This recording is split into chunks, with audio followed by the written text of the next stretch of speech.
What's the problem in seeing what's happening in Gaza at the moment in terms of a war? It's not a war. Israel's not trying to achieve a military victory. It's a genocide. What is your aim? The aim for the Israelis was very clear, and there I think it resembles the Nazis. What are your thoughts on those lines? I think, things happen at different levels. You can't give a blanket judgment about what happened. I think politically it's a disaster. What made Hezbollah unique was the vision of Saeed Nasrallah, and his assassination meant a big loss. I don't think there's any question about that. Gaza is gone. There's no Gaza anymore. There's nothing there. Would it be fair to say that this is the lowest moment for the Palestinian resistance movement given the regional, in terms of regional geopolitics? Regionally. There are critiques of you, some from some of your comrades, that Professor Finkelstein has become pessimistic about what's happening. What's your response to that criticism? Well,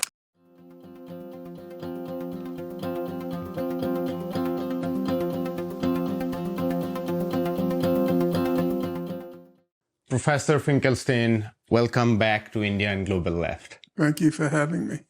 I want to kickstart with where you left your debate with Eliza Magnier. The debate was essentially, your argument was that to frame what's happening in Gaza as a war is problematic. Your new upcoming book, Chapter 2, is dedicated to this discussion. Can you tell our viewers what's the problem in seeing what's happening in Gaza at the moment in terms of a war? A war projects certain images and certain logics. What's the purpose of a war? The purpose of a war is to inflict a military defeat on the opposing army. That's the goal, the objective of a war. The purpose or the objective, the goal of a genocide is not to inflict a military defeat on the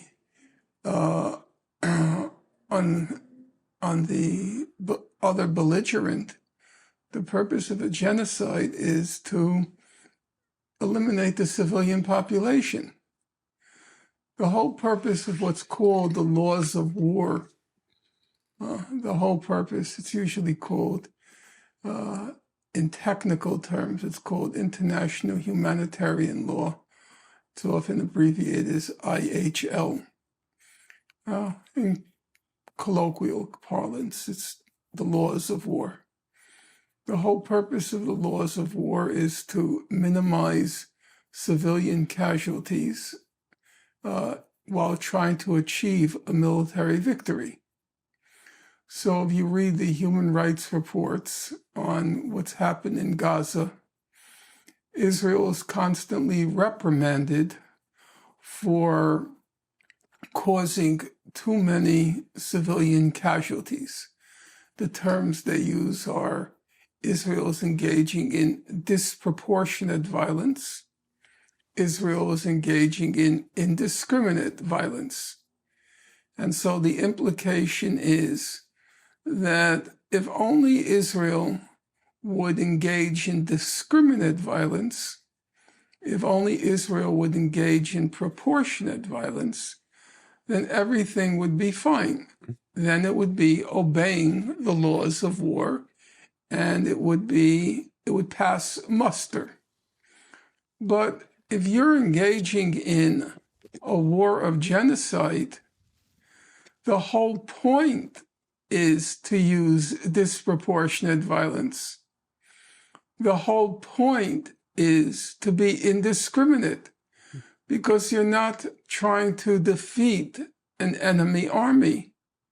You're trying to eliminate the civilian population. So when you apply the laws of war, you are obfuscating what's really going on. It's not a war. Israel's not trying to achieve a military victory. It's a genocide. Israel's trying to destroy the civilian population. The one party to the whole public discussion since October 7th, the one party that got it right was South Africa. When South Africa went before the International Court of Justice and alleged that Israel was engaging in genocide, if you read what's called their application, it runs to about 82 pages and hundreds of footnotes, or footnote references. If you read the application, they don't talk about disproportionate violence. They don't talk about indiscriminate violence. They talk about violence designed to destroy the civilian population. And that, to me, is an accurate depiction of what's going on in Gaza. And when you look at, say, the UN Commission of Inquiry, I think their depiction obfuscates what's really going on, because they're talking about whether or not Israel is obeying the laws of war. The problem with the UN Commission of Inquiry, it was chaired by Navi Pillay, who's a redoubtable former human rights chief in the UN. The problem was that the premise of the report was that Israel was breaching the laws of war, and that if Israel would only get in alignment with the laws of war, then what it was doing was okay. But the problem was, if Israel were aligned with the laws of war, the purpose of the laws of war is to limit civilian casualties. Mm-hmm. If Israel aligned itself with the laws of war, it couldn't achieve its goal. There was barely any war going on in Gaza. I mean, if you look at the actual numbers, there was less than one person killed a day. Less than one Israeli combatant killed each day. There was no real war with Hamas. It's now 400 days as we speak. If you ask any person, expert or inexpert, name one battle in Gaza. Name a battle. There's no battles. Nobody reports battles. I was curious if this analysis that there is no battle in Gaza is very peculiar this time. By this time, I mean after October 7, or would you apply this framework even to the previous events or demolition jobs, which they call operations, let's say Operation Costas? There were never any, except for Operation Protective Edge in 2014. Or Pillar of Defense in 2012. No, but prior to Protective Edge, you were talking about almost no Israeli soldiers killed. Mm-hmm. I think I can't quote exactly because there have been so many now. I think in Operation Cast Lead in 2008-9, I think there were 13 soldiers killed, 13 combatants killed. There have never been any battles. There was, in the Protective Edge, there was a higher than usual number of Israelis killed. But they, this time, were very careful about that. If you remember, the land invasion of Israel, the land invasion of Gaza didn't begin until 3 weeks after October 7th. And there was a very simple reason for that. They wanted to pulverize anything ahead of the entering troops. So there was nothing there to fight. They completely obliterated everything in the track of the entering Israeli combat forces. There was no one to fight. I was reading through your second chapter of your upcoming book, and you were arguing that the Navi Pillay Commission makes this horrendous mistake of... I don't think it was a mistake. I think it was the wrong framework. Right. It adopts this wrong framework. And there were places where you invoke a comparison with the Holocaust. You say that, would it be fair to think of the Holocaust as a war? Would you explain? Sure. Look, my parents, I don't like to play the Holocaust card and the fact I'm the son of survivors. But on the other hand, it did have a very big impact in my life, and it would be as if I were to disown my past. And it was a subject of daily conversation at home. And one of the things that really irked my mother was when people would refer to what she endured as a war. And she was very emphatic. She'd say, it was not a war. It was, I remember the words, this was not a war, it was an extermination. She said we were like cockroaches. Every time the exterminator would shine a light on us, we'd run in the other direction, and they'd shine a light on us and we'd run. She said we would scutter like cockroaches. And at the time, I understood what she was saying, but I didn't really grasp what she was saying. I understood it literally, but I didn't understand the depth of the remark until much later in life. I juxtaposed in my mind, there was this very mediocre to the point of sub-mediocre historian named Lucy Dawidowicz. And she was the official Holocaust historian and gatekeeper in the 1970s. And she wrote a book called The War Against the Jews. And it was a very popular book at the time, devoid of any scholarly value. And then in my mind, as I said, I juxtaposed it to the foundational work, Raoul Hilberg's magnum opus. And it was called The Destruction of the European Jews. And it was very striking, the title. He didn't refer to it as the war against the Jews. It was the destruction of the Jews. And if you look at the official definition of what is a genocide, and it's the intentional destruction, attempt to destroy or ethnic group, a race, a nation, you know, the whole thing. But it was an attempt to destroy a ethnic group or race or, I forgot all the delineations. And that to me is the crucial distinction. Raoul Hilberg understood that what befell the Jews was not a war.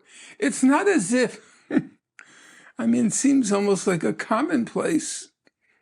It was not as if the Jews feared a military defeat. That's what a war is. They didn't dread the prospect of a military defeat. They dreaded the prospect of their complete annihilation. And so the whole terminology of a war just obfuscates what is actually unfolding before our eyes. I was wondering, where does guerrilla wars fit in this equation? Would you consider them wars where... Oh, yeah. Well, guerrilla wars are out to defeat a military invasion. That's very clear. It's not targeting a civilian population. Now, you can say, which is accurate, that often belligerents in a war, they target civilian populations. They engage in what, say, during World War II, the Allied forces engaged in terror bombing as did the Germans, as did the Nazis. Both sides engaged in terror bombing. So you could say that was an aspect of the war. That's accurate. You could say that the terror bombing was designed to inflict enough death and destruction of the civilian population, such that the civilian population would rise up and oppose and seek an end to the conflict, or the civilian population will topple the government, which is waging the war. So it's an aspect. But even when you're engaging in the terror bombing, it's in order to inflict ultimately a military defeat. When the United States, Great Britain, were engaging in terror bombing against Germany, and as I said, Germany did the same. I don't want to in any way extenuate what they did. When the Americans and the British engaged in what was called strategic bombing or terror bombing, their goal was still to win the war, not to destroy a population, an ethnic, national, racial group. That wasn't their goal. But that's clearly what the Israeli goal is. I don't think there's any real serious dispute about that any longer. Israel announced its goal on the second day, October 8th. The Prime Minister said, remember Amalek. Now, as Amnesty International pointed out in its recent study, which runs to about 250 pages, and as B'Tselem pointed out, the Israeli Information Center for Human Rights in the Occupied Territories, as they pointed out, every Israeli citizen knows what it means, remember Amalek. It means to kill every man, woman, and child. There's no misconstrual on the part of Israelis what Netanyahu was saying when he said, remember Amalek.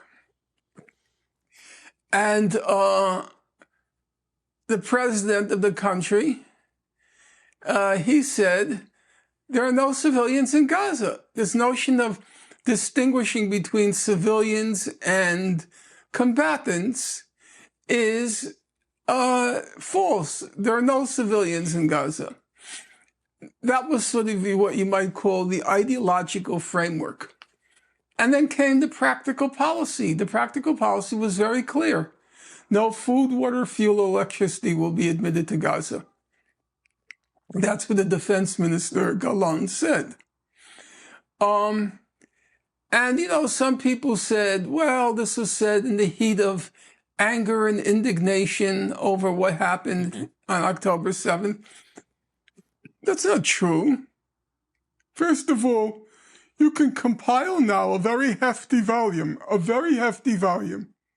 of simply statements made at every level of Israeli society, from the top to the bottom, and across from left to right. There's no left in Israel, but from one extreme to the other, there's not. It's a very small spectrum, but across the spectrum, from top to bottom and across the spectrum, you can collect statements, which keep coming, by the way. It's not as if they've ceased to use genocidal language. And secondly, till today, they implemented the same policy. It's not as if after suddenly realizing that they had acted and they had reacted in such, genocidal ways, they corrected their ways. That's not what happened. What happened was they were using starvation as a weapon of war. They were targeting children in the heads and in the skull and in the chest. They were systematically killing journalists, systematically targeting health workers, systematically targeting UN workers, systematically either denying humanitarian aid or targeting the humanitarian convoys when they went into Gaza, systematically denying water to the population, systematically targeting civilians when they told them to go to the south or go to some, what they called safe area, targeted them en route to the safe area, targeted them when they reached the safe area. The only thing that constrained them was, on occasion, if you read, I can't remember whether, I think that was the Lee Mordechai. He's the Israeli historian, Princeton-trained historian. His area is Byzantine Empire, but he knows what he's doing. He knows how to do research. And if you read the report, periodically the United States would whisper in Israel's ear, "You're going a little too far." Doesn't look good. It's not a good look. So they would put little constraints here and there on Israel's genocidal plan. But other than that, they pursued the same plan from from day one until the present. What you are effectively saying is that the terror bombing in Germany or even North Korea, or one can even think about Fallujah in and Iraq, even Vietnam, was terror bombing on a very large scale. But nevertheless, they had a military objective. Yes. And this is what's going on in Gaza is strikingly distinct from them in the sense that they resemble more like the extermination of the Jews. And it's very similar. And that's where you said there is no Gaza. I think on a fundamental level, it's I don't want to make comparisons because I do believe quantity does turn into quality at a certain point. I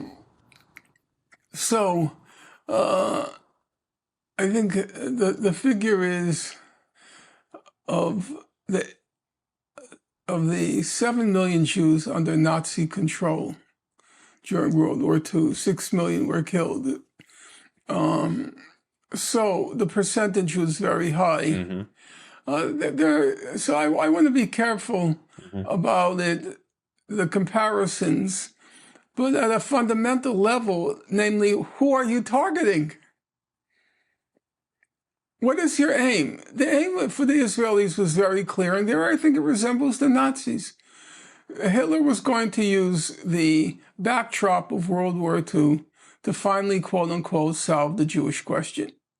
What he couldn't do it in civilian. People don't know the history. When Hitler tried overtly to attack Jews, the most famous incident, of course, is Kristallnacht. When he overtly tried to attack the attack Jews, attack the synagogues on Kristallnacht, the German population didn't like it. Now, you could say, and there's an argument, and it's almost impossible to prove one way or another. You could say they didn't like it because it embarrassed German civilization. Not that they gave a darn about whether Jews were being killed, but they just felt it was an embarrassment to, Germany and German civilization. But the fact of the matter is, after Kristallnacht, he had to become covert. He couldn't do it openly. The Germans didn't accept it. And it's also true, and we have to be clear about, by 1944, when Germany starts losing the war, 43, 44, when it begins to lose the war, and he's blaming it, this horror, on what he calls the Judeo-Bolshevik conspiracy, this international Judeo-Bolshevik conspiracy. And Germany is a totalitarian state, so that's all they're hearing. And they're hearing about all these German soldiers who are dying in the Russian winter. They were dying they were dropping like flies. So they hardened, their feelings hardened about the Jews. No question in my mind about that. their feelings hardened about the Jews. But the fact of the matter was that you couldn't carry out the genocide in broad daylight. In the case of Israel, I'm sorry, you can. The population was already so deeply steeped in anti-Arab racism before October 7th. Already Arab life was very cheap in Israel. We saw that during all of the Israeli quote-unquote operations, where typically 92% of Israeli Jews supported these operations, which were just high-tech killing sprees. So already the magnitude of dehumanization of the Arabs was at a very high amplitude. So when October 7th happened, and they were shocked, no question, it was a large, by any reckoning, a significant number of civilian casualties, on the order of 800, something in the order of 800. It's a very large number. So they were not only tolerant of the genocide, they were relishing it. Relishing it. Prime Minister Netanyahu understood that his unpopularity increased with each massacre that he carried out each day. There came a point, Prime Minister Netanyahu was very attentive to the media cycle in the United States. He knows how news works in our country. And the moment Kamala Harris was announced as the Democratic candidate for president, all of the news coverage homed in on the presidential campaigns. And Gaza rapidly dropped to what we used to call in the United States below the fold in the newspaper, because a broadsheet was folded up and the important news was above the fold. And the donations that were coming into the Democratic Party became the headlines. Yes, that was the Democratic campaign. The presidential campaign was above the fold. And so he knew then he had a free hand to do whatever he wanted in Gaza. And he was doing a massacre a day. I mean, there came a point, I think everybody who followed the subject will remember, where people stopped even saying anything about it. It was 50 people killed today, 100 people killed the next day, 120 the next day, 60 the next day, in one shot.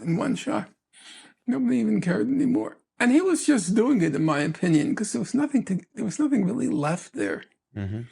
He was just doing it, part to kill as many Palestinians as he could, but also because it's a crowd pleaser. If you read, I have all the stuff behind me so I can easily reach for it. If you read Lee Mordechai's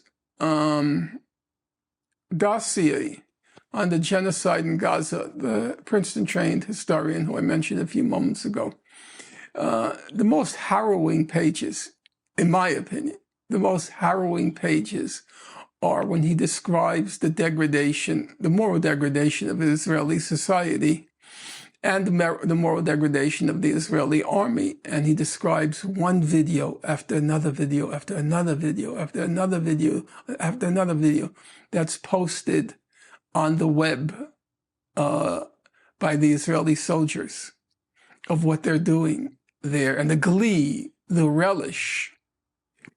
So, I think the genocide was easier to carry out in Israel than it was in Nazi Germany. I think that's a fact. I want to ask you about some of your recent discussions about Hamas's action on October 7. And you used the phrase in one of your interviews that it was a the actions of the Hamas fighter on October 7 was kind of a throw of dice. I read through your first chapter of your upcoming book today, which was kind of a compilation of a lot of writings that you did throughout the last year. The introduction wasn't the first. Okay, the introduction. Yeah. And in that, what comes true is that the Palestinians had exhausted different means, because you talk about diplomacy, you talk about international law, you talk about nonviolent resistance during the Great March of Return. And so the logical conclusion was that use of violence is one of those last desperate deeds. Given the kind of analysis you are presenting now, how do these two pictures square? On one hand, a kind of pessimism about lack of resistance. On the other hand, there was some agency and actions. Square that for me. Well, they tried what you might call the conventional modes of trying to achieve a degree of normalcy in the life of the people of Gaza.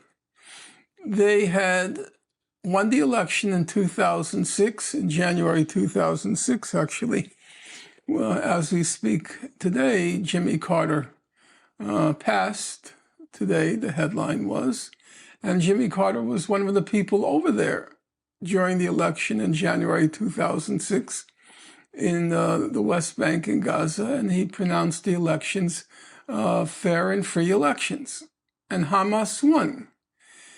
Now, Hamas won on the platform of reform, because the Palestinian Authority is hopelessly corrupt. And when you win an election, you have to show some returns to your constituency, or you're going to lose them. So you have a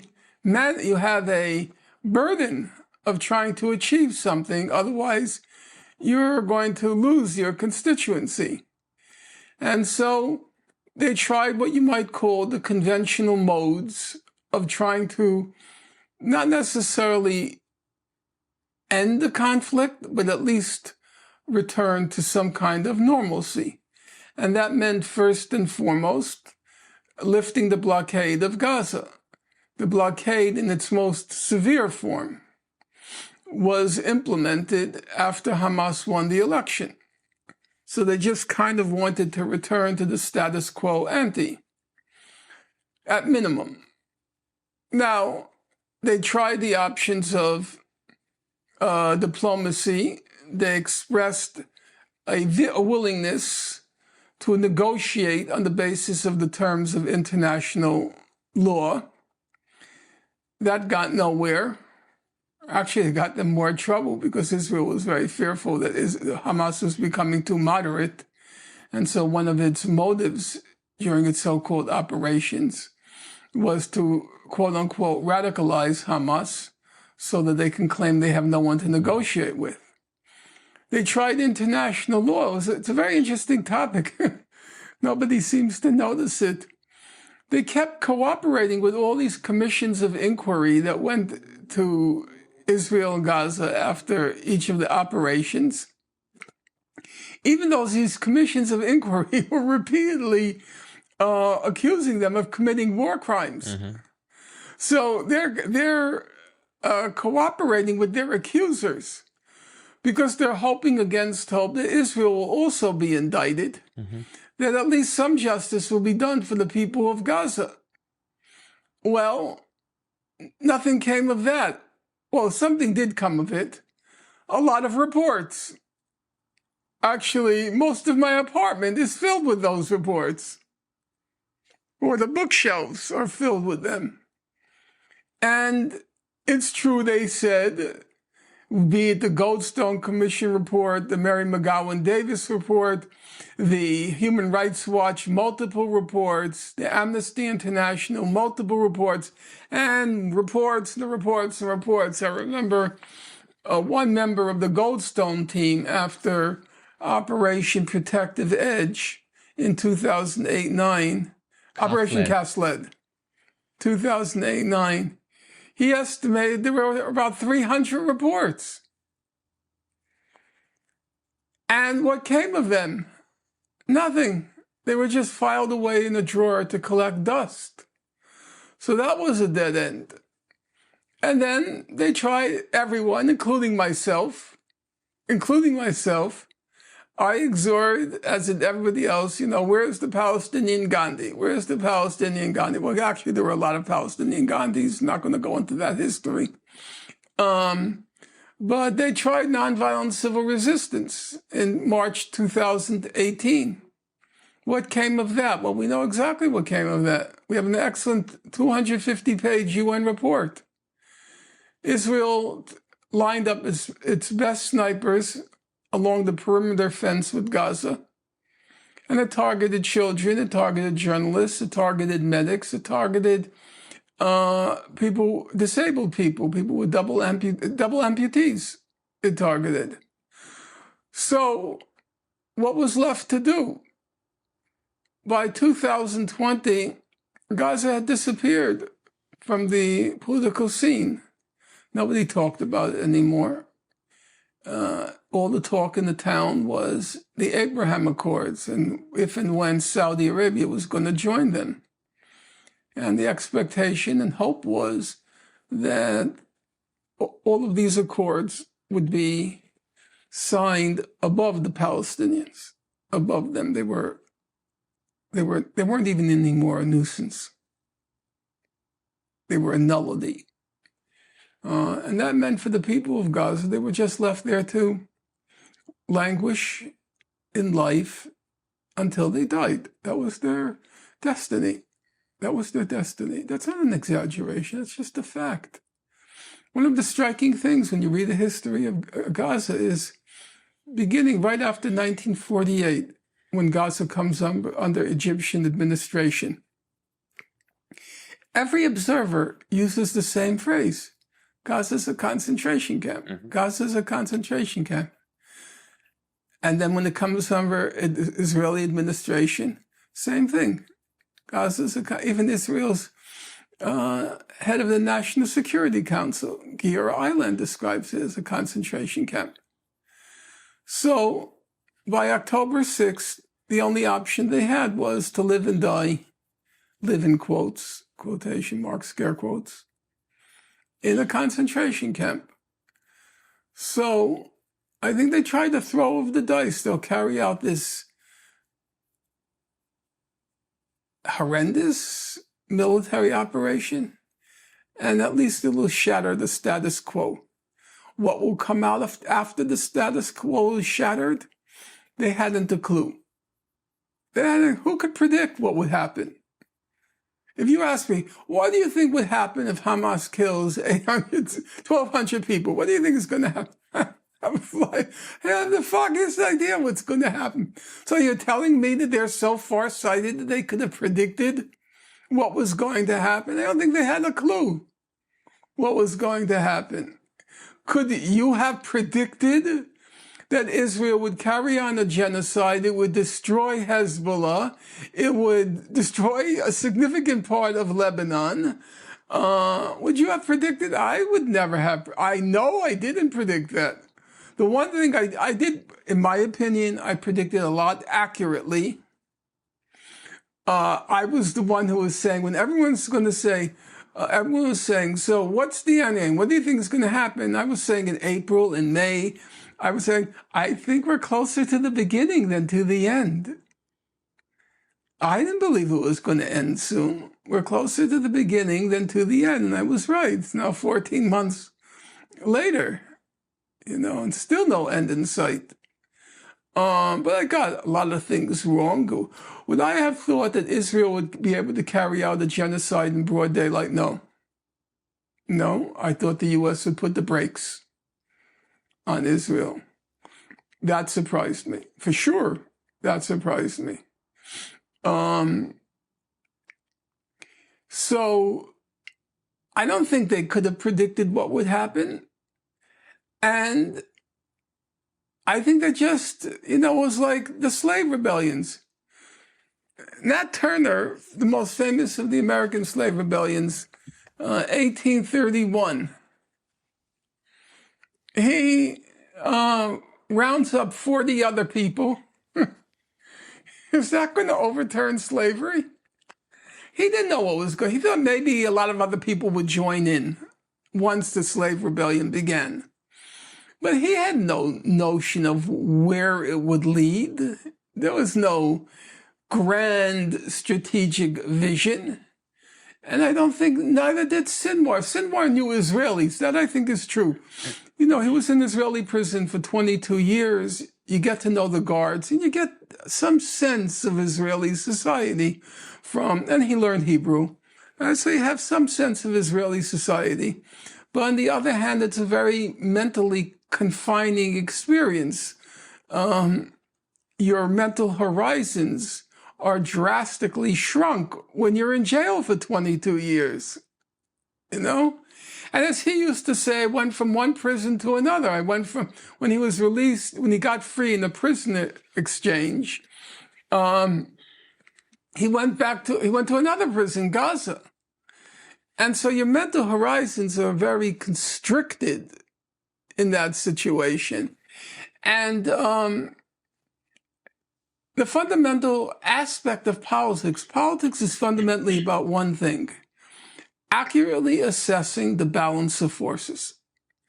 Because that tells you what's possible and what's not possible at any given moment. You have to know what the balance of forces are.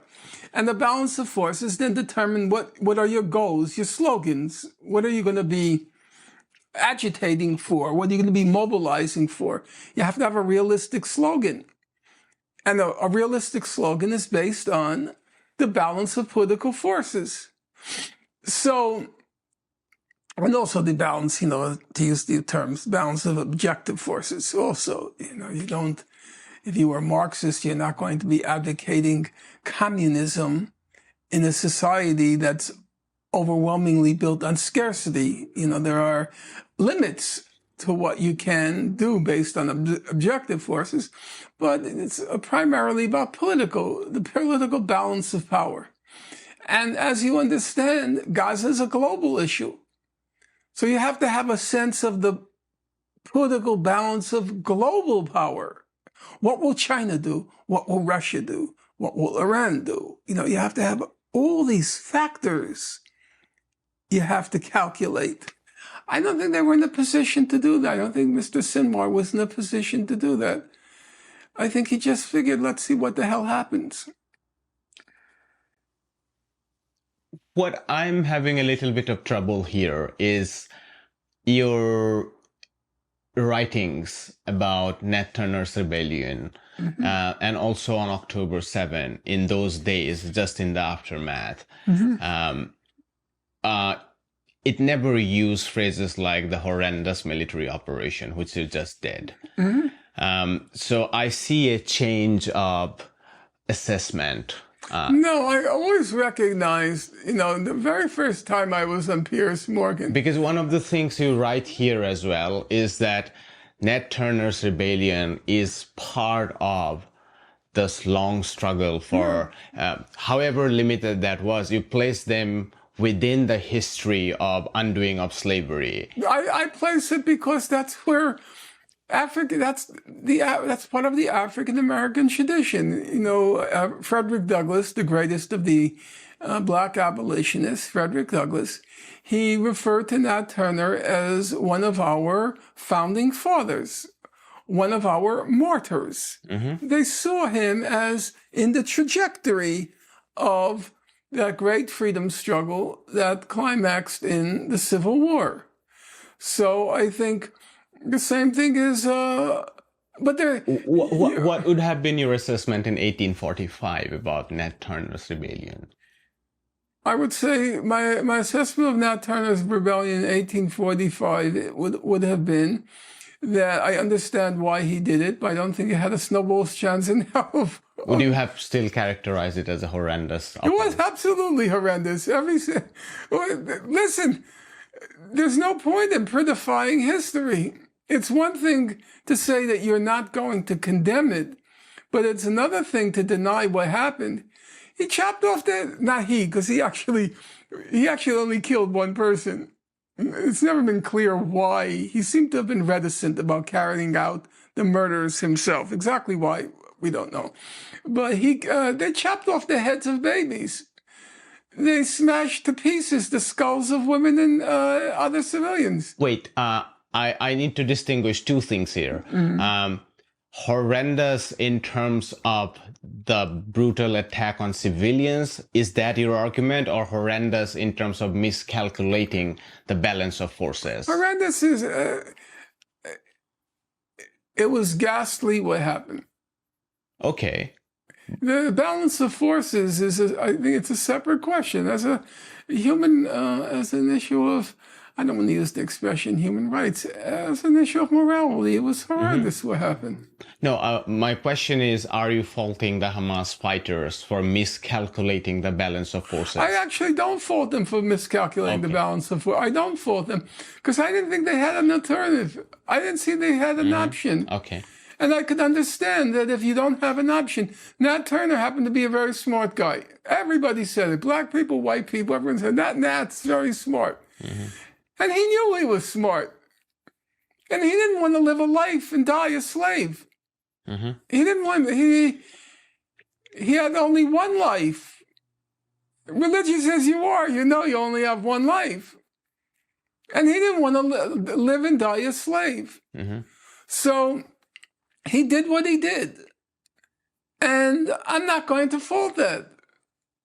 I think what he did was, the consequences were horrendous, but I'm not going to fault him. And I think it was very, very noticeable that the abolitionists, they wouldn't attack Nat Turner. They wouldn't condemn him. How could you condemn him? How could you condemn him? Okay, what he did was terrible. He's chopping off the heads of babies. Yeah, it's terrible. But I'm not going to condemn him. I get it. He thought, you know, Nat Turner, part of it was just revenge. Part of it was a pointed reminder that if you keep treating us this way, this is what's going to happen to you. And part of it was the hope to shake the national consensus, you know, to shatter the sense of security, of national security, sense of, you know, they'll never do anything, the slaves. So, but I think I would do, you know, when I started to think about this whole question, the first thing I did was I wanted to see what the abolitionists said about the slave rebellions. And I thought it was striking that they condemned the result, but they didn't condemn who did, why they didn't condemn the insurrectionists. They condemned white society. They said, we warned you, you treat people like this is what's going to happen. We warned you. So I'm not going to condemn them. I can understand. You have one life. I don't want to live and die as a slave. I was just curious, there are many people throughout this last year who have tried to be optimistic for whatever reasons. And they've been talking about loss of Israeli legitimacy in the global south. I mean, there are exceptions like India and others, but by and large, people have condemned what has been happening.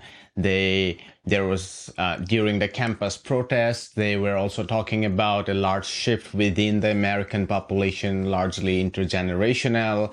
There were also split within Europe. So these were things that were talked about as positives.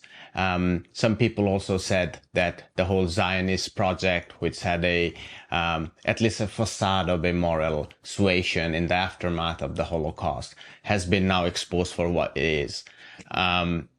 What are your thoughts on those lines? I think, things happen at different levels. You can't give a blanket a blanket judgment about what happened. I think politically it's a disaster. What happened. Again, I refuse to condemn it, but I think on balance, it was a disaster. It was also a disaster. Nat Turner's rebellion. All over the South, they start to ban the right of Black people to read because Nat Turner was literate, and they thought that literacy was the problem here.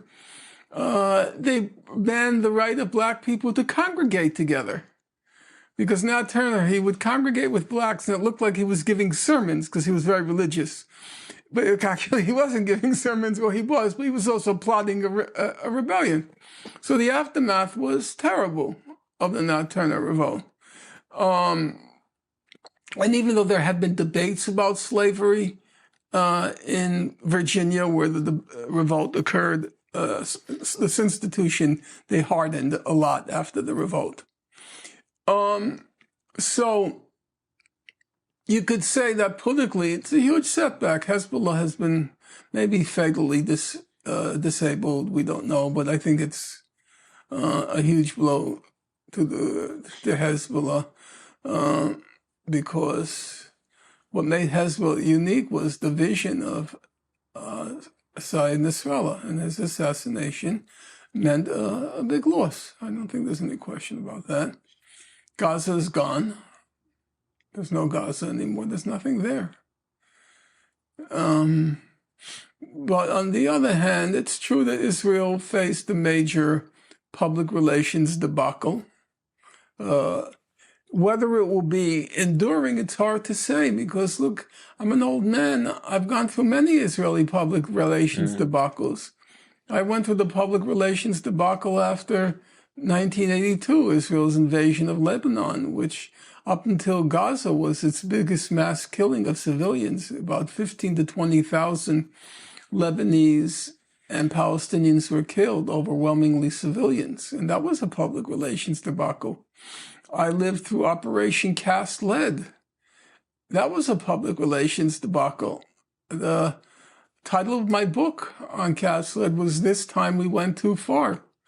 It was taken from an article by the Israeli journalist Gideon Levy, because at that time, it seemed like Israel was over the top.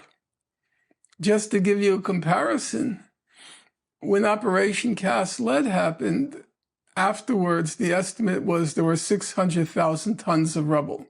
And it was said, this time Israel has gone too far. And there were huge demonstrations during and after Cast Lead, huge. Also the Goldstone report. The Goldstone report. Operation, the last 14 months, the estimate is 45 million tons of rubble.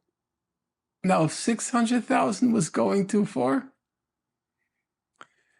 in 2014, when the head of the ICRC, Peter Maurer, visited Gaza, he said, I've never seen destruction like this ever before. That's what he said. You know how many tons of rubble were then? 2.5 million. And now it's 45 million. So Gaza's no more. It's gone. But it's true that it has been a public relations debacle, but I won't predict whether it's going to be enduring or not. I've seen too many from which Israel bounced back. My guess is it's been a slow but sure estrangement between American Jews and Israel. The younger generations, they don't give it. Israel's like an alien entity. It's a completely freakish state. I mean, these are lunatics. It's a lunatic state. And I refuse to accept this notion that we have to distinguish between the state and society. No, we don't. Sometimes we should. Sometimes we should. I'm not sure if you have to distinguish between Modi and the Hindus in India. Right. I think the Hindus in India are crazy. They're anti-Muslim, anti-Muslim lunatics. In the case of Israel, I think the state accurately reflects Israeli society.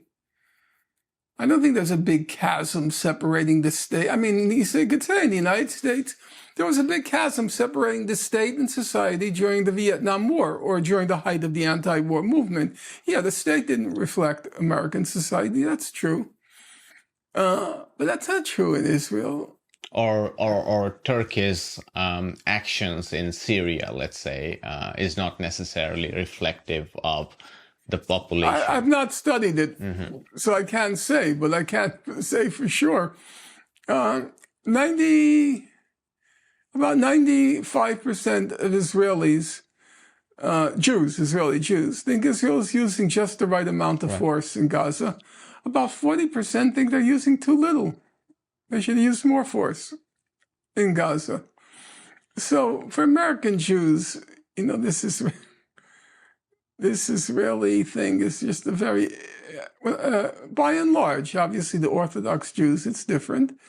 But in general, it's not their cup of tea. So there has been a growing alienation. I actually wrote a whole book about it.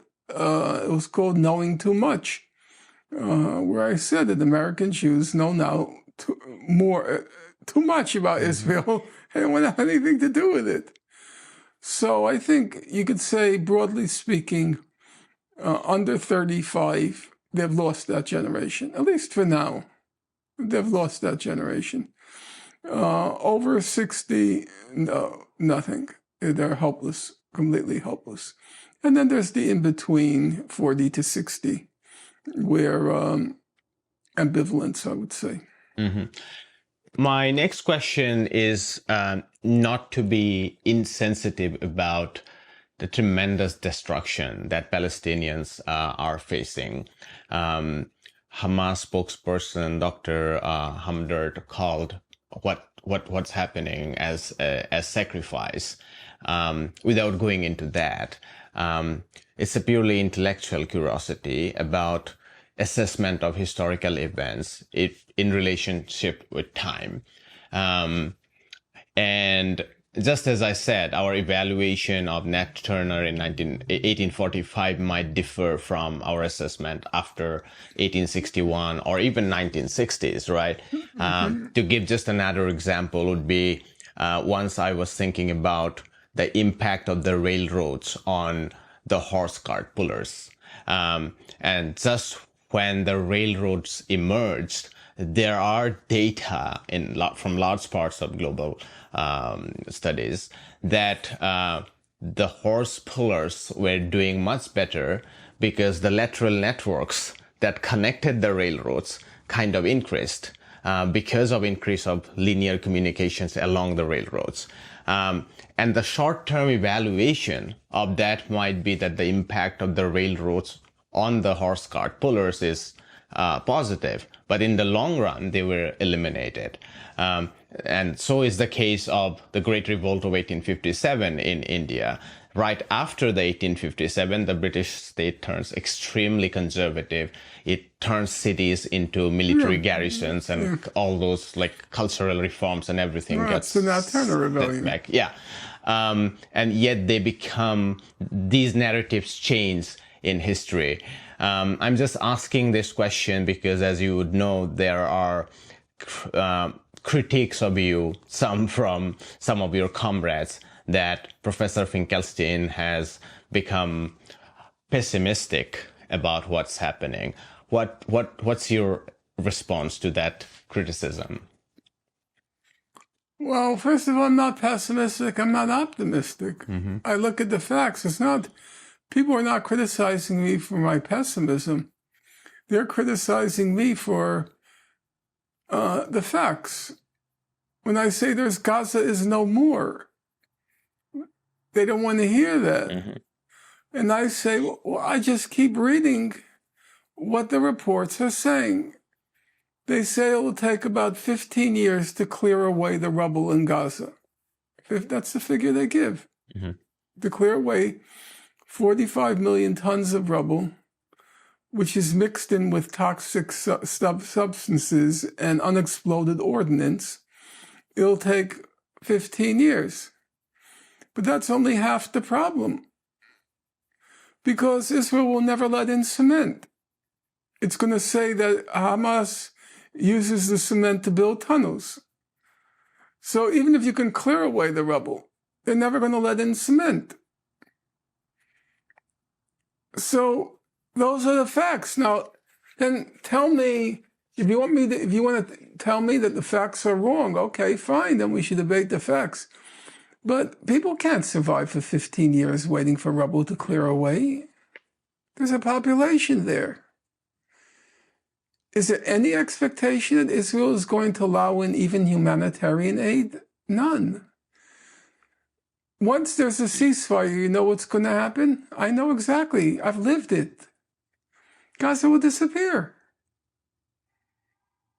If they starve, nobody's going to care. If they have nowhere to live, nobody's going to care. It'll completely vanish from the headlines the moment there's a ceasefire.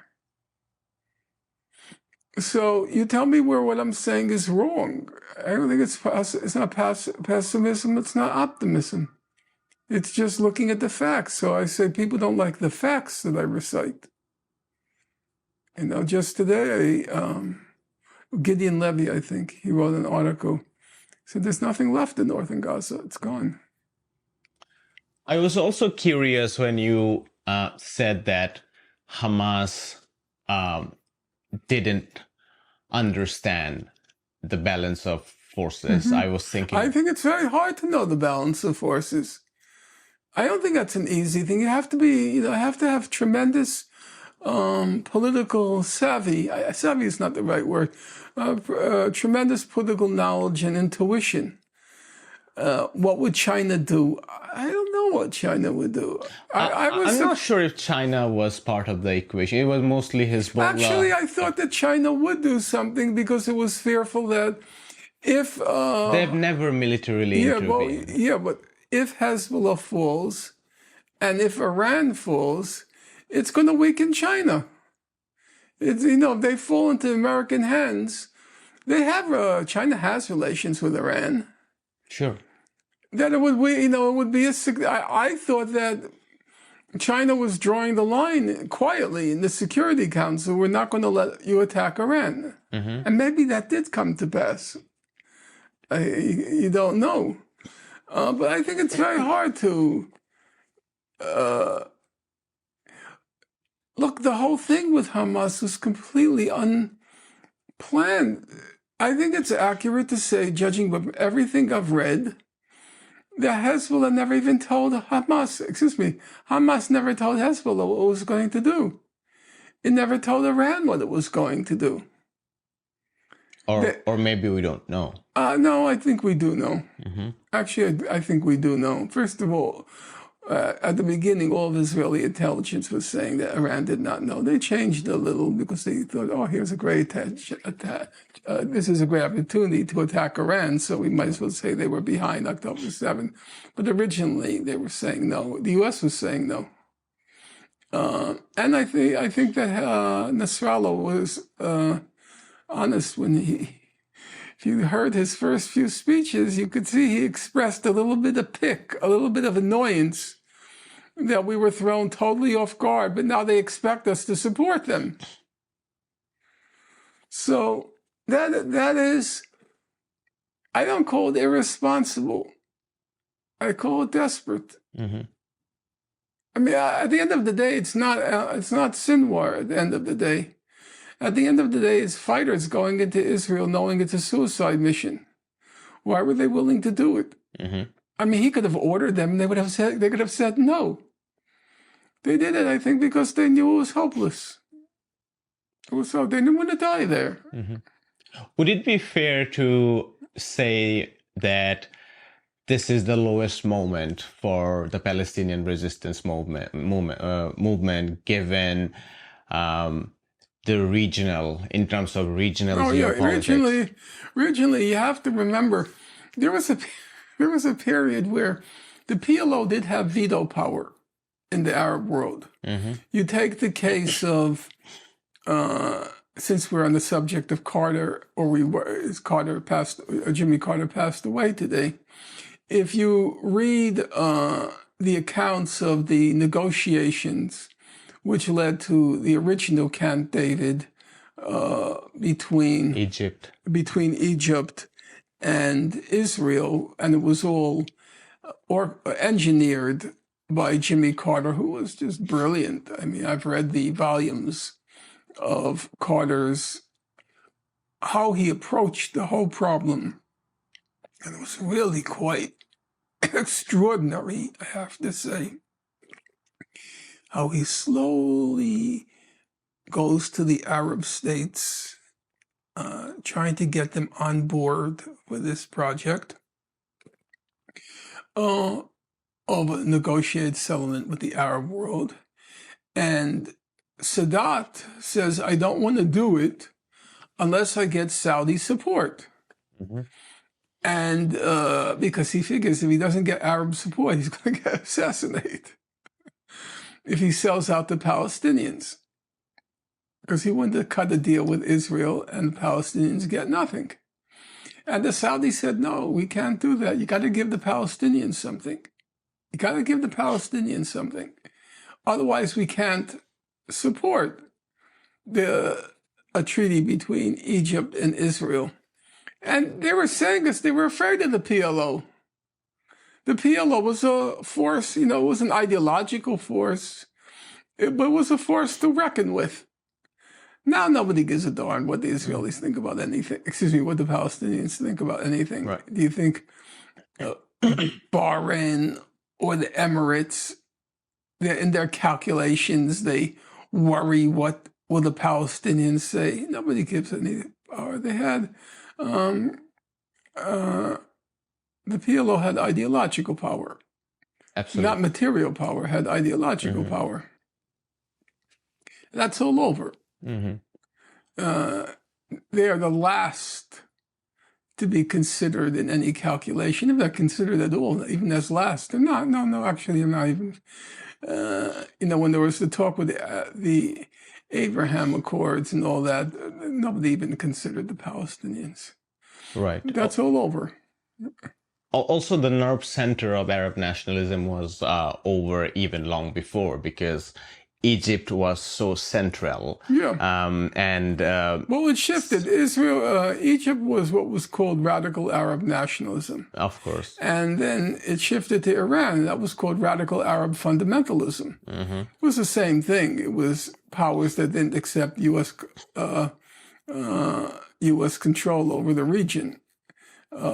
So it seemed as if it was the end of any counterforce in the Arab world after Nasser was, after radical Arab nationalism suffered a terrible blow in 1967, and they thought it was all over. But then along came the Iranian Revolution, and so there was a new resistance to... And the Lebanese Civil War, right, and the rise of Hezbollah as... Yeah, I don't think that was taken... the rise of Hezbollah, at the beginning, nobody took it as a major problem. It becomes a problem in 2000, where Israel can't any longer absorb the casualties, and they withdraw from Lebanon. But I think the main foci were first Egypt and then Iran.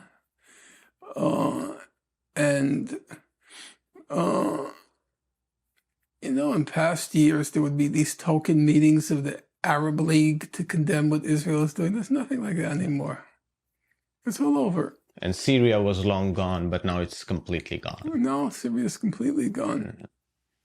I want to shift gear and discuss... I just want to reiterate, it's not, in my opinion, it's not a question of pessimism or optimism.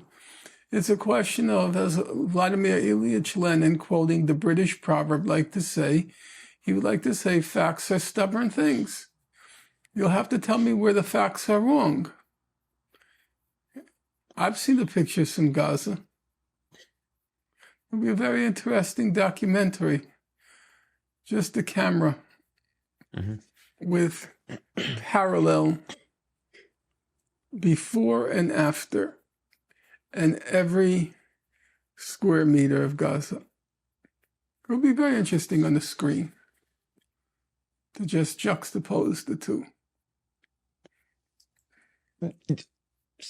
Just to respond to your last comment, I agree with the Gramscian idea about pessimism of intellect. For instance, you have to look at the reality and not be naive about balance of forces or whatever, or else your actions might lead to catastrophe.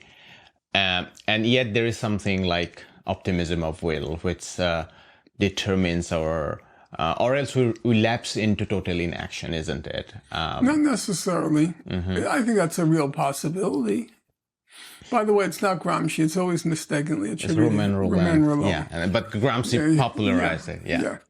I actually read, my mother was a voracious reader, and she had me read when I was, I think, around 15, this 2,000-page book called... She read French? What? Did she read French? She knew French. But I read an English translation. It was called Jean-Christophe. So I had my Romain Rolland as a very young man, and I did read every page of it, and I still remember my mind's eye. I didn't understand it. It had a lot of this large psychological component, which I didn't understand. In any event, there are different ways to look at it. You could say, number one, it's always darkest before the dawn. So things may look very grim now, but that doesn't mean it's over. You can never predict tomorrow. If you look at Frederick Douglass in 1860, he's saying it's over. We tried to, they had this, their modus operandi was what they would call moral suasion, trying to convince the American society that slavery is wrong on moral grounds. And Douglass writes in 1860, we can't do it. We've reached the end of the line. We can't persuade enough people on moral grounds that it's wrong. Well, guess what? A year later is the Civil War. And 2 years later is the Emancipation Proclamation. You can never predict with any certainty that it's over. So there's that factor. Then there is the factor, which is, I think, a very important factor. Namely, if you don't do anything, it's not as if everything is going to stabilize. It gets worse. If we stop resisting, it's not as if nothing will happen. That's not true. It always gets worse because of the insatiable greed and the insatiable lust for power of the other side. It's, it's going to get worse. So resisting, at least you could say, is a holding action, keeping things from getting even more awful than they currently are. So that's a reason to resist, even though you're not doing much more than stabilizing the status quo or preventing the status quo from getting even worse, deteriorating. And the third possibility is that you do as Confucius said, you persevere in the knowledge that it's hopeless, because your whole being is incapable of accepting doing nothing. So even if it's hopeless, you just keep doing it. Now, there are problems with that argument, as there are problems with every argument. There's an argument that if you're going to do something, then you might as well add your weight to a cause that if you add your weight, it might win. If you don't add your weight, it will lose. Because your weight is like they say about money. Money is fungible. If you don't use it for one thing, you can use it for another thing. And it's the same thing with your physical and your moral weight. So there is the argument, if you're going to do something, you might as well do something for a cause which is hopeful. and where adding your weight might tip the balance of power, balance of forces in your favor. Yeah, there is an argument there. I see that argument. Sometimes I said to myself, Norm, if you had spent your whole life just being a high school teacher, you probably would have done more good in the world than what you actually did. And I think there's an argument there because everybody remembers their high school teachers. Those teachers you could take with you to your grave. Everybody remembers their high school teachers. Very few remember their college professors, complete non-entities for the most part. But high school teachers you remember. And I figured I would have each year a class of 30 students. So over a lifetime of work, it's about 40 years. So you do the arithmetic, I would have influenced, 8,000 students? 8,000 people. Could have had a positive impact in them. They would still say, oh, that Professor Finkelstein, he was such an incredible teacher. Teacher Finkelstein. What? Maybe not professor Yeah, in teacher high Finkelstein, school. Mr. Finkelstein. So there's always the argument if you did something else, it would have been more productive. And I recognize those arguments. But this is where I ended up, and I would consider I continue even in my conviction. It's totally hopeless. I continue. Mm-hmm. So I don't think necessarily pessimism breeds inaction. That was the question we were discussing. Mm-hmm. I don't think it necessarily breeds inaction. I'm curious your thoughts about the American, let's say, public opinion about the whole thing, because as Noam Chomsky would say that Israel can do what it does. A large part of it is because of the support it gets from the Well, US. everything, not just a large part. Mm-hmm. Israel, look, people like Schultz in Germany, do you think they like what they were doing the past year? If the United States gave them an exit and said, this is a genocide, mm-hmm. You think they wouldn't just jump at it? You think he is such a monster that, knowing the legacy of Germany, he wants now to be implicated in a genocide in Gaza? No, I don't believe that. He does it because the U.S. gives the marching orders. So it's not France, it's not Germany, it's the U.S. And do you think U.S. public can do anything about it? Because not real. Well, Gabor Mate once, he argued that, these protests and demonstrations are good, but at the end of the day, empires are very less responsive to these kind of pressures. I mean, labor movement can influence some kind of wages and so on, but American foreign policy is never determined by their people. It's a factor. If you asked what won the war in Vietnam, it was the resistance of the Vietnamese. Obviously, at some point, it became too costly for the United States. But would you say the anti-war movement had no impact? It was a nullity in the equation? No, I don't think that's true. I thought, it's like... That was costly, though, which is not at all for... in the case of Palestine, that was costly in terms of loss of lives. That was also but you're asking whether American public opinion matters. And John Dugard, the great South African jurist, he's been involved in a lot of the great legal struggles. And one of the great legal struggles, now it's completely forgotten, was the question of Namibia or Southwest Africa. It went before the International Court of Justice 7 times. The ICJ was asked to rule.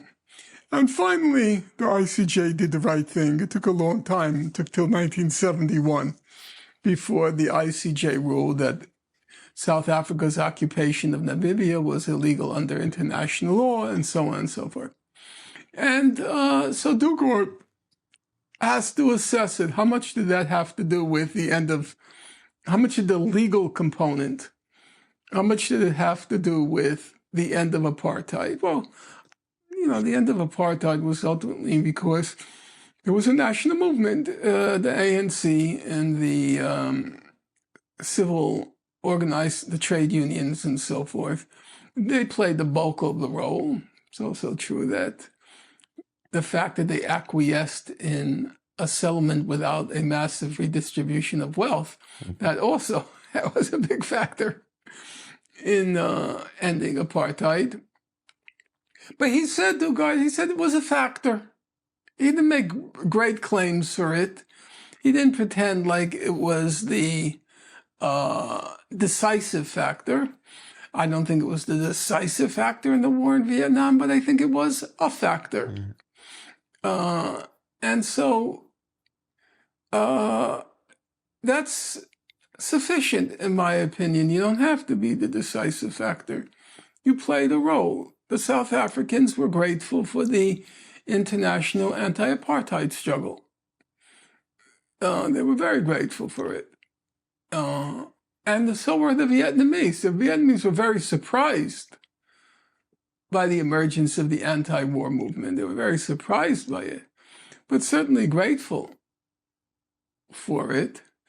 So I think public opinion is a factor.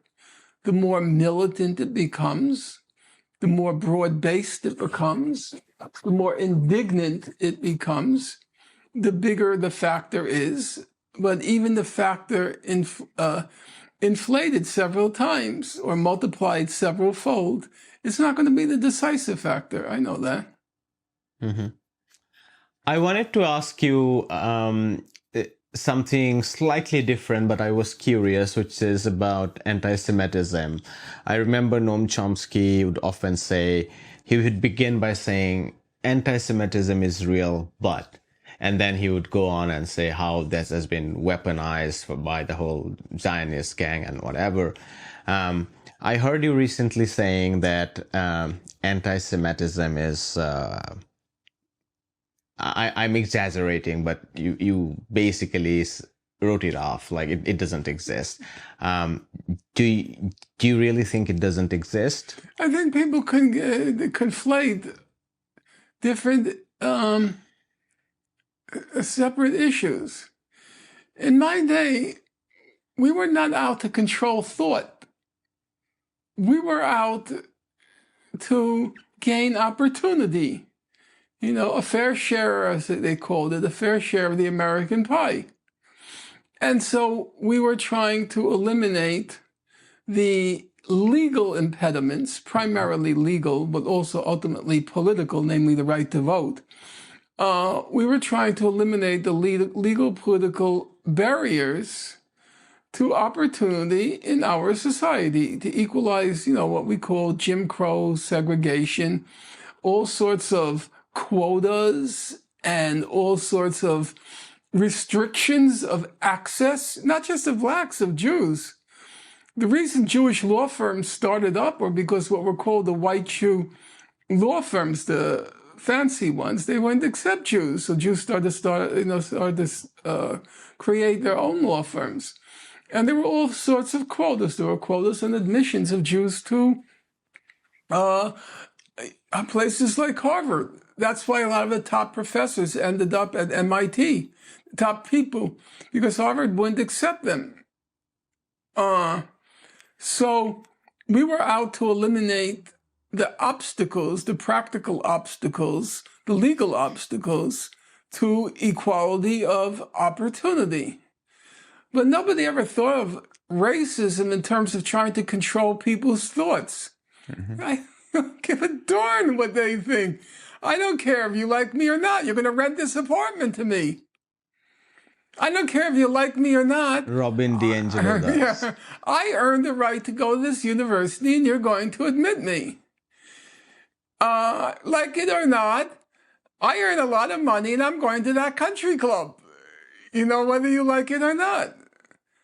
So we didn't care whether you were whether they loved you, and we didn't give a darn about what thoughts were passing through your head. We were concerned about the materialization of those thoughts.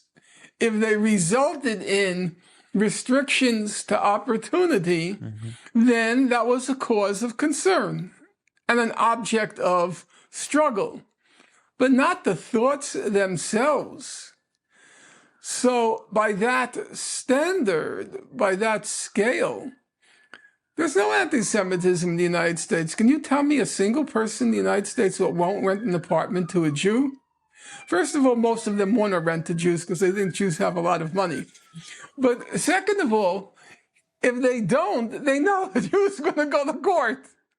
And he's going to have a Jewish lawyer, and there's probably going to be a Jewish judge, so rent the apartment to the Jew, you know? So, and then there are most places now being Jewish is an asset.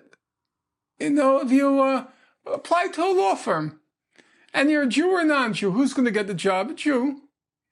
You apply into a medical school.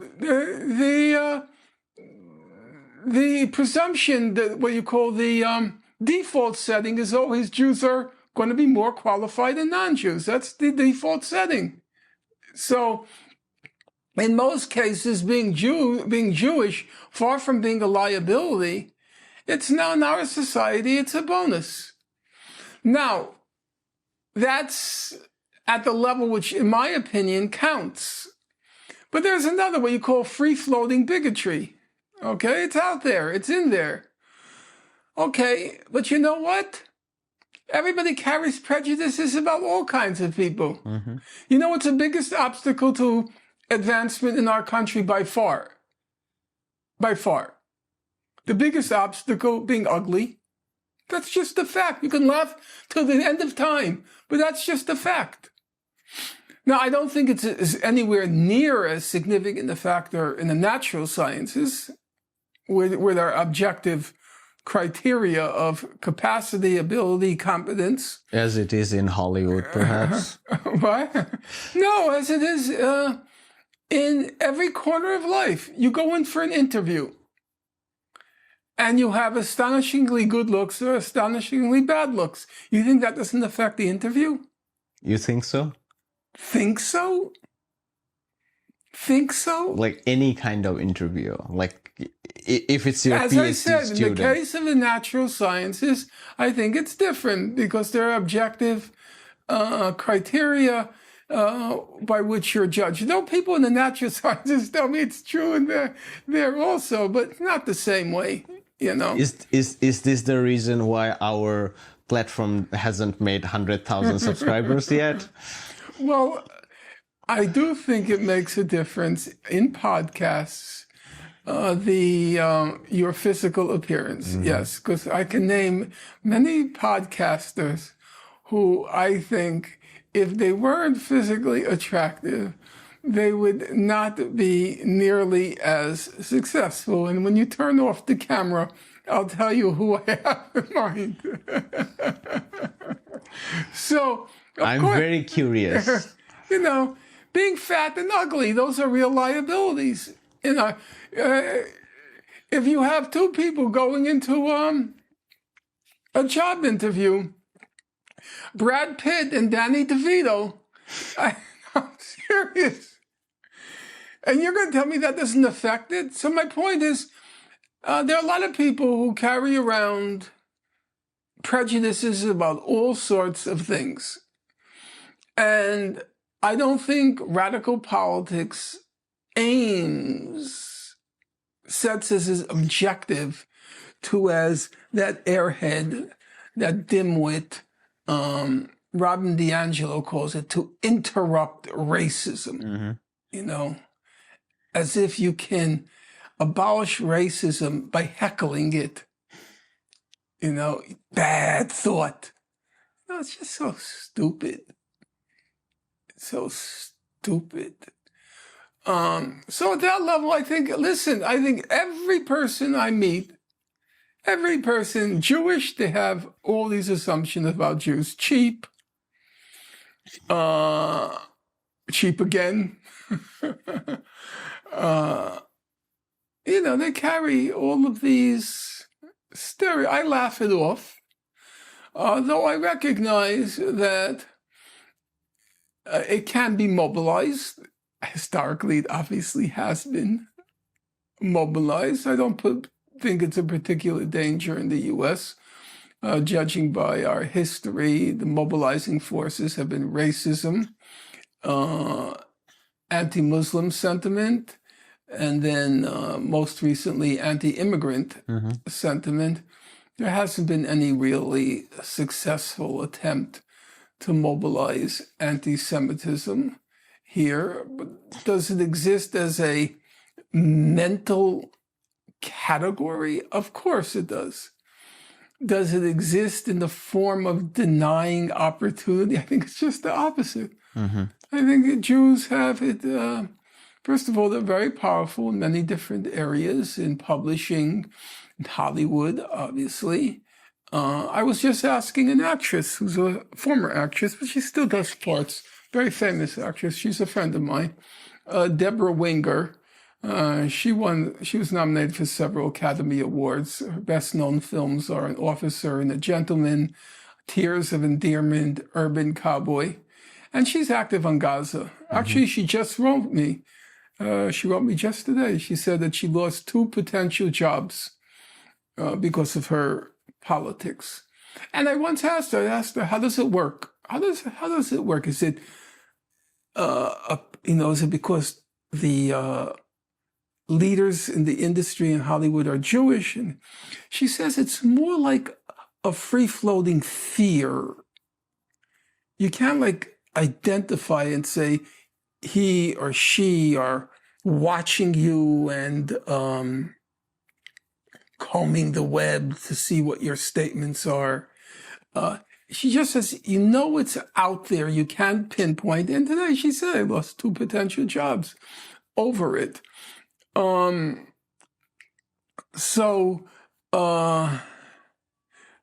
lost, what was my train of thought? I was saying that anti-Semitism is not at the level of denial of opportunities.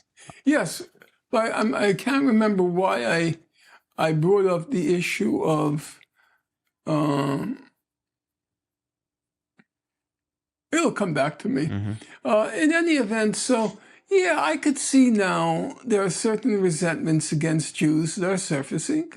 I see that. I can't say I'm shocked by it, because of the way these Jewish supremacist billionaires are carrying on.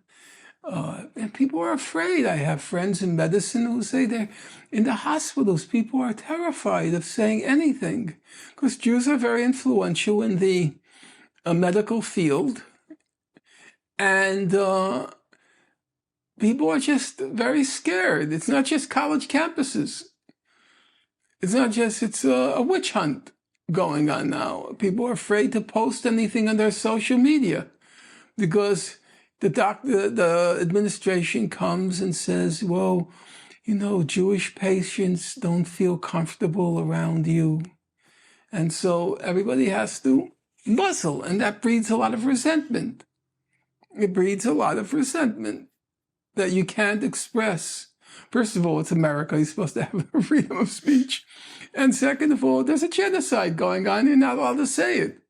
You're not allowed to express it. So there is a breeding of resentment. As I said, I don't see it now as a mobilizing force politically. Jews are very integrated in the ruling elite. If you look at past presidents, Bill Clinton, the apple of his eye is his daughter Chelsea. Chelsea's married to a Jew. Joe Biden has 3 daughters. All 3 are married to Jews. And you can go down the line. I once went through this whole thing, going through everyone. So they're very well integrated in the ruling elite. And the likelihood that they will be sacrificial lambs in some sort of mass anti-Semitic movement, I think it's remote, in my opinion. But I acknowledge a problem is developing. There is a problem. But the problem is of these people's own making. They're carrying on like thugs. And they're using the power that they have of money to blackmail and hold hostage colleges, universities, and demanding to crush all the dissent to the genocide. We are coming to an end, and if you haven't subscribed because you just subscribed to Beautiful People's podcast, interrupt your racism by smashing that subscribe button. But to close this discussion, I want to circle back to Palestine again and ask you this difficult question about way forward. I know how difficult it is to perhaps think about it. Some people are talking about immediate ceasefires with some prisoner swaps and a massive international program for aid for reconstruction. Never going to happen. The second part will never happen. What's the ideal, if you like, way forward? And I'm asking this because I'm thinking on a historical timeline. I mean, there used to be the idea of the nationalist movement in terms of war to take back territories that were unjustly taken. Then it entered phases of intifada with parallel negotiations. All of those failed, settlements increased, there were elections and so on, right of march for return and all that stuff.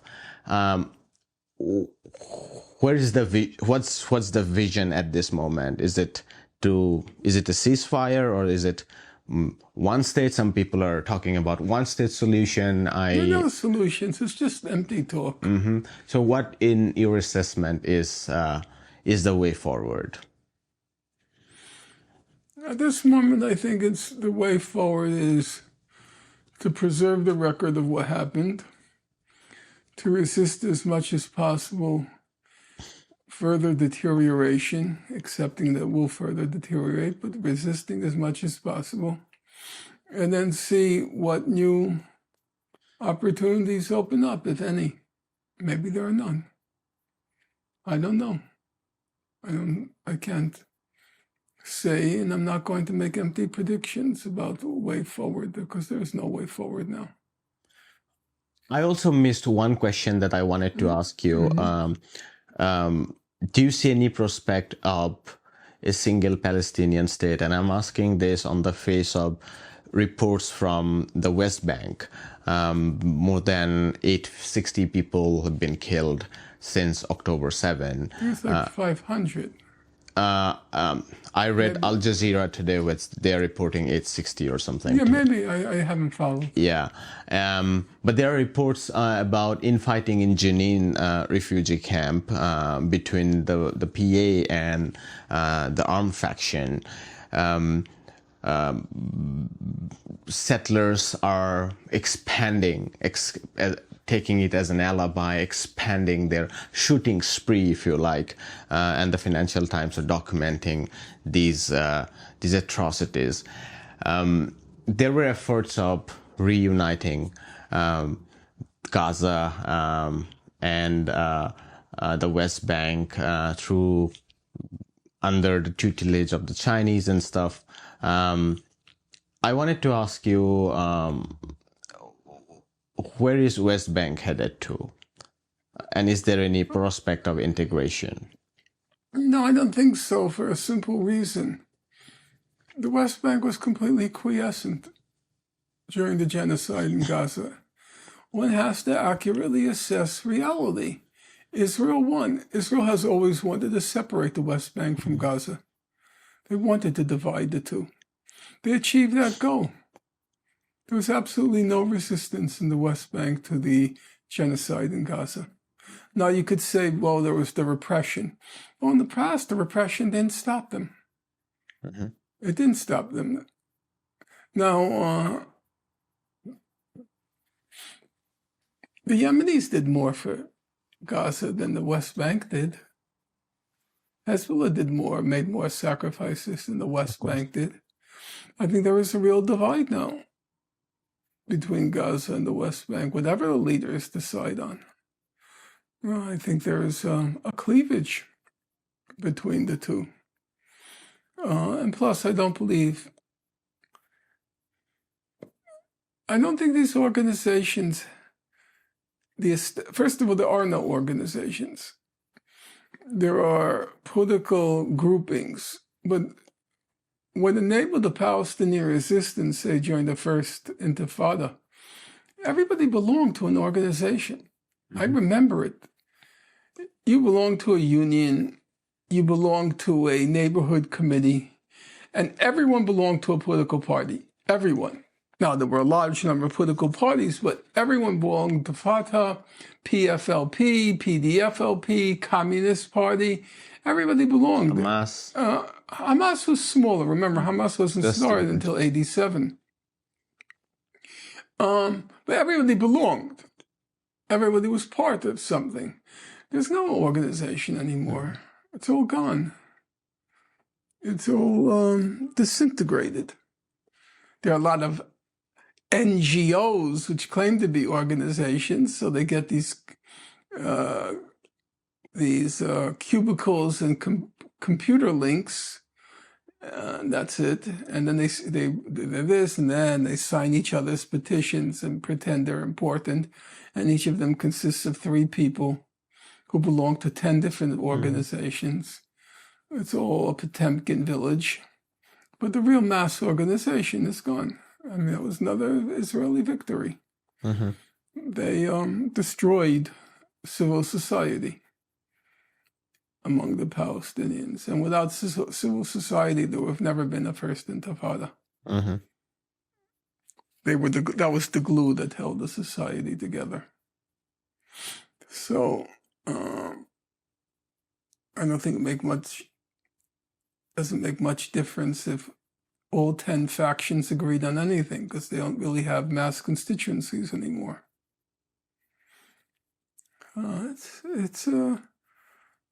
It's grim. There is one line of thinking that says that starting with Camp David, Egypt, then Jordan in 1990s, and they place the West Bank in the same category of co-option, which is the extension is the Abraham Accord, so that more and more strangulation of Gaza can be done. Do you think there is a merit in that line of argument? I think the Israelis, it was a chance for them, but the whole idea was to create a collaborator elite, like in every other Arab state, with the one difference that they didn't even get a state. Right. They just got VIP privileges. If you look at the Oslo Accord, there is a very large section called VIP 1, VIP 2, VIP 3, these different statuses. And then the very last page of the Oslo Accord, the very last page, it's 3/4 of a page, very last page. I'm referring now to Oslo II of 1995. The very last page is political prisoners,